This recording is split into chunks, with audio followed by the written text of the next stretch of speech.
Vamos a hablar con la legisladora de la provincia de Buenos Aires, Mercedes Trimarchi. Recordemos que también hubo una apertura de sesiones ordinarias por parte del gobernador de la provincia, estamos hablando de Axel Kicillof, y obviamente se han tratado diversos temas. Creo que también el que agobia y asfixia de manera importante a la provincia es la deuda externa. Y obviamente hay miradas diferentes dentro de la legislatura provincial en relación a esto. Mercedes, buen día. Maximiliano Lecky y equipo te saludan. ¿Cómo te va? ¿Qué tal? Buen día, Maximiliano. Bueno, gracias por atendernos. Vos misma hacías alusión en el recinto, ¿no? Presentándote con un cartel en relación a la deuda. La deuda externa es asfixia y la deuda externa, ¿cómo la pagamos? Sí, en el lunes, que fue, bueno, el inicio de las sesiones en la Cámara de la provincia, fuimos, obviamente, invitados todos los diputados, diputadas, senadores y senadoras a escuchar el discurso de apertura de las sesiones a cargo del gobernador, y fue un discurso en el cual no hubo grandes anuncios, pero sí un mensaje claro, que fue nuestra prioridad es pagar y después vemos el resto, ¿no?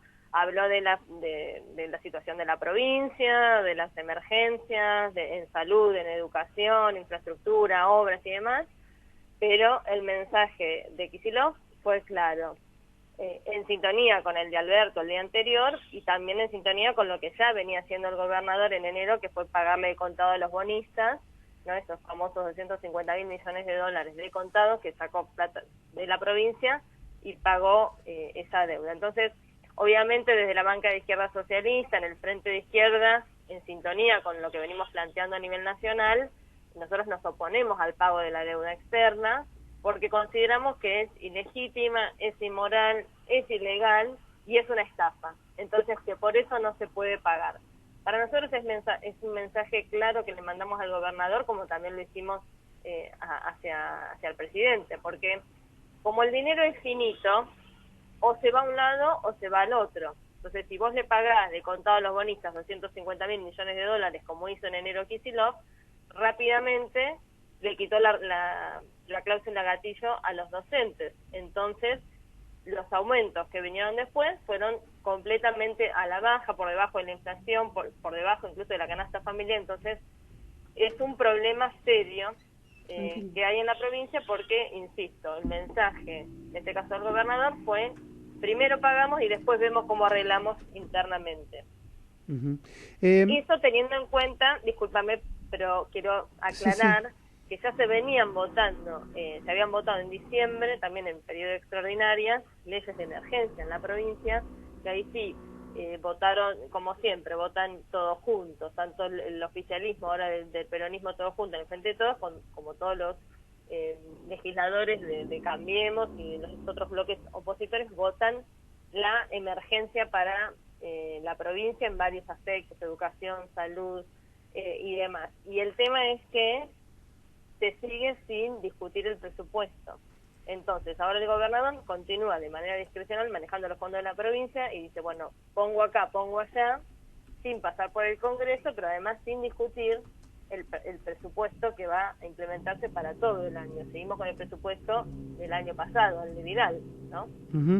En relación a esto que estás contando, también hay que decir y ser muy claros, el Frente de Izquierda y de los Trabajadores ha sido el único espacio y partido político que le ha dicho no al pago de la deuda externa. En realidad, el resto de la política en general es conteste en pagar. Sí, así es. Para nosotros es parte de nuestro programa, de nuestra plataforma política. Vos fijate que el año pasado, en plena campaña electoral, fuimos muy claras y muy claros en decir, esa deuda no hay que pagar.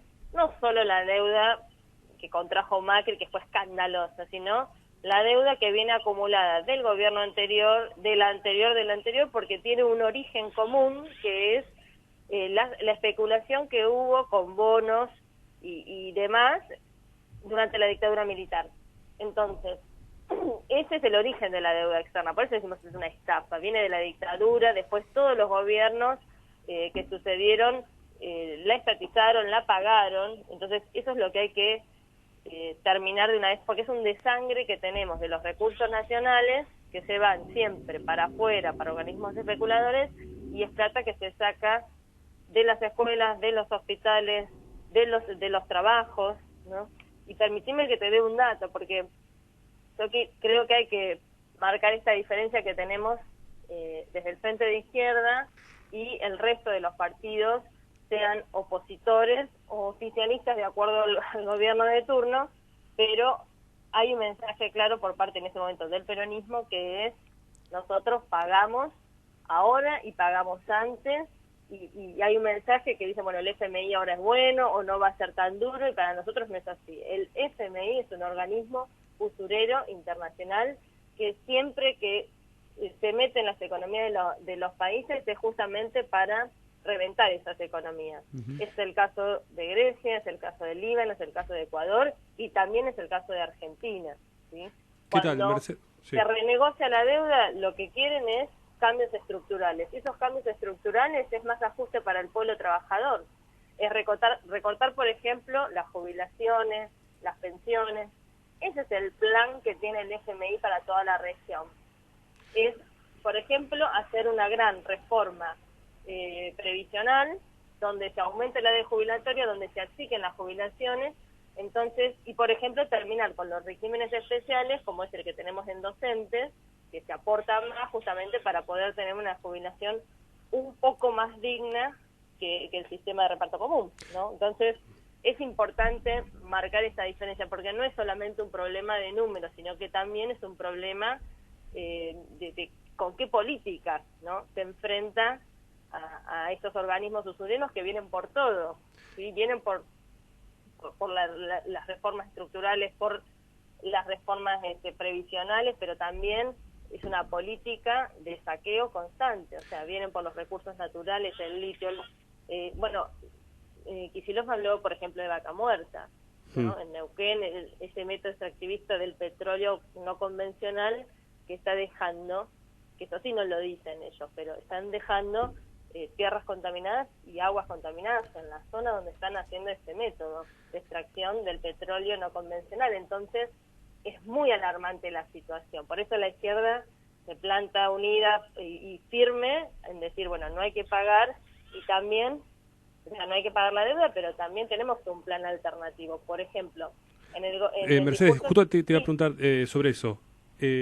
¿Cuál es el plan alternativo? Si ustedes fuesen gobierno, cuál sería el plan económico que implementaría el Frente de Izquierda, como digo, en caso de que sean gobierno? Sí, vos fijate que en principio se habló de las tarifas, ¿no? Que hay una parte que está dolarizada, otra parte especificada, bueno, y se habló que después de estos 6 meses donde se mantuvieron, digamos, fijas las tarifas, se vuelven a aumentar. Ahora, el problema no es que hay una parte que está especificada y otra que está dolarizada, sino el problema es que todos los servicios públicos están en manos de empresas multinacionales, privadas, que no les importan el servicio y cómo se brinda a los usuarios, sino que les importa hacer ganancias. Entonces, por ejemplo, para nosotros en el tema tarifario somos bien claros.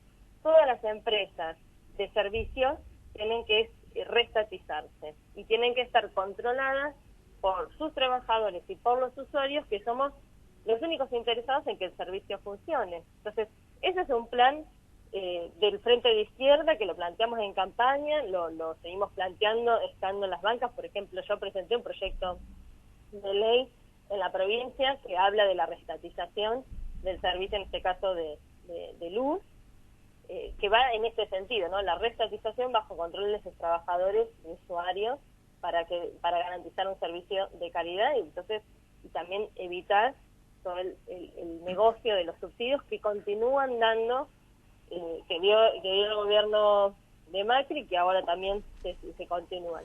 Ese es uno de los aspectos. Después también, por ejemplo, bueno, reitero, ¿no?, el tema del no pago de la deuda externa, para que justamente todo ese dinero vaya a salud, educación, vivienda, trabajo, ¿sí?, un plan de obras públicas para generar empleo, para, por ejemplo, dar viviendas. Mercedes, cuando Sí, nosotros hablamos con algunos diputados o legisladores en relación a la provincia de Buenos Aires, ellos nos hablan de la inviabilidad de la provincia por la cantidad de puntos que se le dan a la nación en coparticipación y lo que le vuelve. Vos, digamos, con todo esto también nos estás diciendo que no solamente es eso la asfixia de la provincia, sino la deuda que se contrajo en otros años que la provincia también está pagando. sí, sí, sí, porque vos fíjate que, digo, para hacer una analogía y no perdemos, o sea, lo que pasa en la provincia es similar a lo que ocurre a nivel nacional. Pero, por ejemplo, la deuda de provincia se pagó durante el gobierno de Vidal bonos que venían de la época de Scioli, por ejemplo. Claro.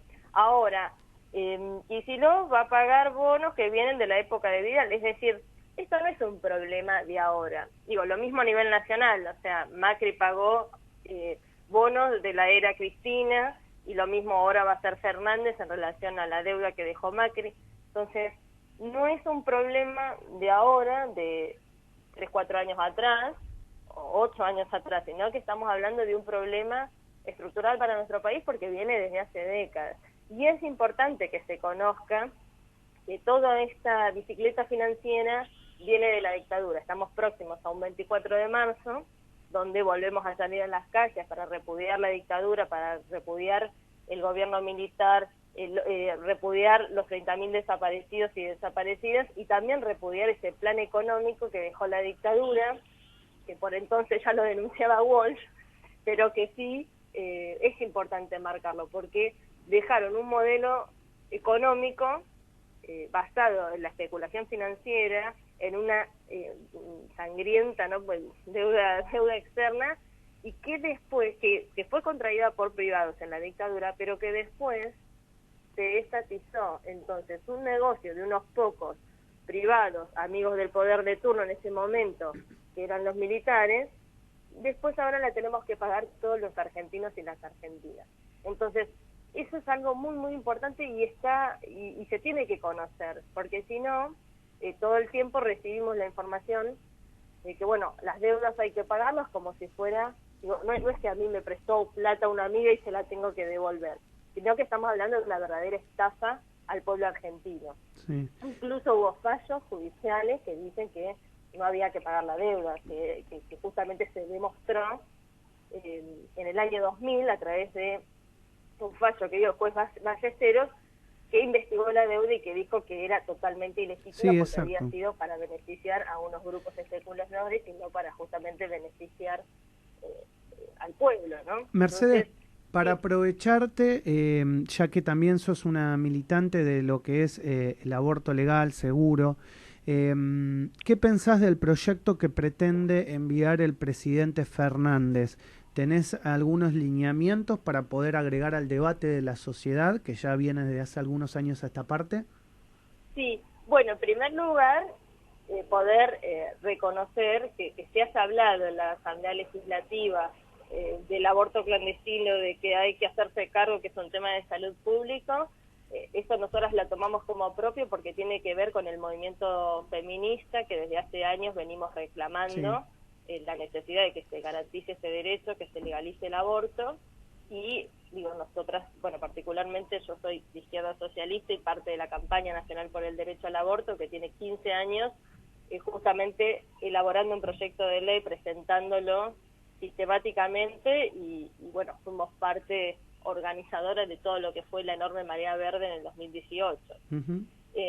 La campaña tiene un proyecto de ley que, como te decía, se viene presentando, se presentó el año pasado por 8ª vez, plantea que el aborto voluntario hasta la semana 14 se tiene que respetar con el consentimiento, con la sola firma del consentimiento de la persona que decide interrumpir el embarazo. Nuestro proyecto no habla de objeción de conciencia, justamente para evitar a los obstaculizadores de derechos. Está pensado como un derecho humano que se incorpore al plan médico obligatorio, es decir, que sea garantizado por instituciones tanto públicas como privadas. Ese es nuestro proyecto. Nosotros tenemos un lema que es: el proyecto está en las calles, porque es el que se construyó de manera colectiva, con todas las organizaciones que integramos la campaña, que somos más de 700, entre organizaciones sociales, feministas, políticas, derechos humanos, y es el que recuperó incluso todo el debate del 2018 al calor de la marea verde. Ese es nuestro proyecto. Que Fernández presente un proyecto distinto al de la campaña suena raro, entre otras cosas porque no sabemos, no porque no pueda presentar un proyecto, porque cada uno es libre de hacer lo que quiera, pero acá hay un proyecto que fue construido colectivamente, que incluso diputadas y diputados del Frente de Todos son firmantes del proyecto dentro del Congreso. Entonces, que presente un nuevo proyecto del cual no se conoce la redacción, porque todavía no se conoce, solamente trascendidos que vemos a través de los medios, por lo menos estamos en estado de alerta. Porque ¿qué dice que no dice el proyecto de la campaña, que es el mejor proyecto que pudimos construir a lo largo de estos años? Y Mercedes... A nosotras nos huele que viene negociado con los sectores de la Iglesia, con el Vaticano, por eso nosotros queremos remarcar bien lo de la objeción de conciencia, porque a través del ministro de Salud, a través de Ginés, dijo que se habilitaría que las instituciones privadas no practiquen el aborto. Es importante esto que vos estás diciendo. Vos nos decís y le alertás a la sociedad y sobre todo a los movimientos que acompañan, digamos, esta lucha históricamente, es que es un proyecto que está consensuado con la Iglesia Católica, como para que salga de alguna manera, pero no al 100% de lo que ustedes vienen reclamando.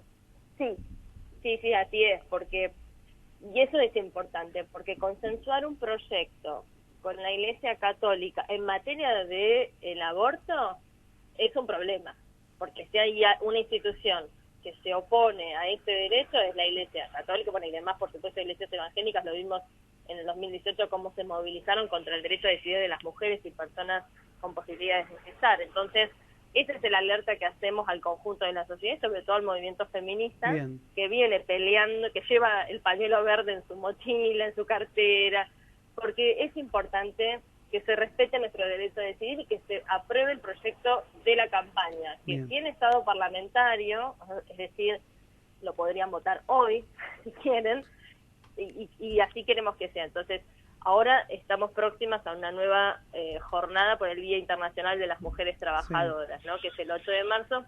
En Buenos Aires se va a hacer una movilización el 9, estamos exigiendo a las centrales sindicales que convoquen a un paro, como se ha hecho en distintos países, un paro feminista para que se visibilice. Pero vos crees, las centrales sindicales no le hacían paro a Macri, le van a hacer paro a Alberto. Bueno, eso déjennos que sigamos exigiendo, porque creemos que sí es importante seguir manteniendo la necesidad de que haya un paro del conjunto de la clase trabajadora por los derechos de las mujeres. Porque vos fijate que todavía las mujeres ganamos menos que los varones por la misma tarea, ¿no? El tema de la brecha salarial. No tenemos el derecho a decidir sobre nuestro cuerpo, o sea, léase el aborto. Seguimos teniendo los femicidios de 1 por día, ¿no? Entonces, digo, y este tema es importante porque, por ejemplo, en materia de los femicidios, ¿sí? Vos sabés que el último dato que hay del presupuesto nacional de Macri, ¿no? Porque todavía mantenemos el del año anterior, se destinan solamente 11 pesos por mujer para combatir la violencia de género por año. Entonces, no hay políticas públicas que de verdad trabajen en la prevención de la violencia de género, de los femicidios. Entonces, también es una demanda central del movimiento feminista que se destine más presupuesto para combatir la violencia de género y que dejen de darle millones al FMI, a los organismos especuladores, porque es toda plata que se va afuera, pero que no resuelve nuestro problema. Muy bien. Bueno, Mercedes, gracias por estos minutos y la charla amable, extensa y de diferentes temas aquí con Radio Sónica. Que tengas buen día. Bueno, un buen día para ustedes y gracias por llamarnos. Muchas gracias. Mercedes Trimarchi es legisladora de la ciudad de la provincia de Buenos Aires, es diputada provincial. Estuvimos hablando de todos los temas, importante porque es una de las bancas de la izquierda en la legislatura provincial.